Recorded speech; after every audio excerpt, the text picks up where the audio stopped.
We were on our way to a remote province in Bolinao, Pangasinan. We were going to the cemetery to visit our grandparents. We traveled for 7 hours on the road from Metro Manila to the quiet town of Bolinao. Upon arriving there, we went straight to our cousin's house. The sky was dark and the full moon was visible. But my father strictly instructed that before proceeding, we needed to stop by the cemetery first, an order I didn't understand. However, upon arriving at the house, a cold touch of fear brushed against me. The house was old, weathered by time like a relic from the Spanish era. I whispered to my sister, "Is this a haunted house?"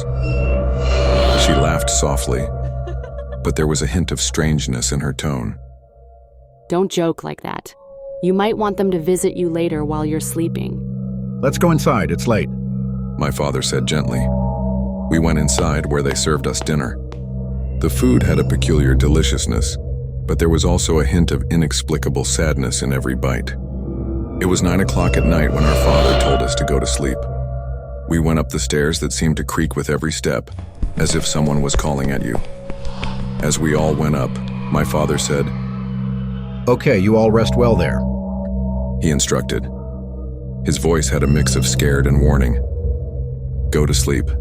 Go to sleep. When we wake up tomorrow morning, we'll visit the cemetery before we leave. But one question lingered in my mind. Can the electric fan turn on? I'm feeling hot, that's broken, but don't worry, you'll feel cold when you sleep anyway.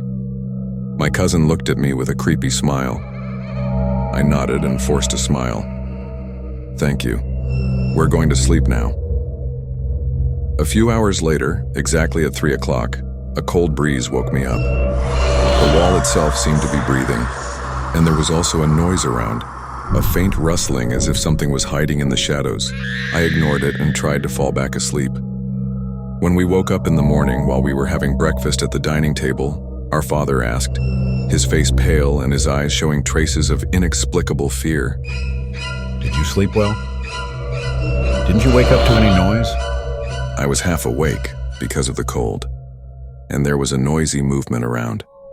My father took a deep breath and said, So you felt it. Do you know why it was so cold? Because you complained that the electric fan wasn't turning. Around 3 o'clock in the morning, it suddenly turned on and moved. My siblings and I were shocked and couldn't believe it. Oh my God. My cousin replied with sadness on his face. You should have visited your grandparents at the cemetery first before coming straight here, He said, his voice almost a groan. Now look. They're the ones who visited you.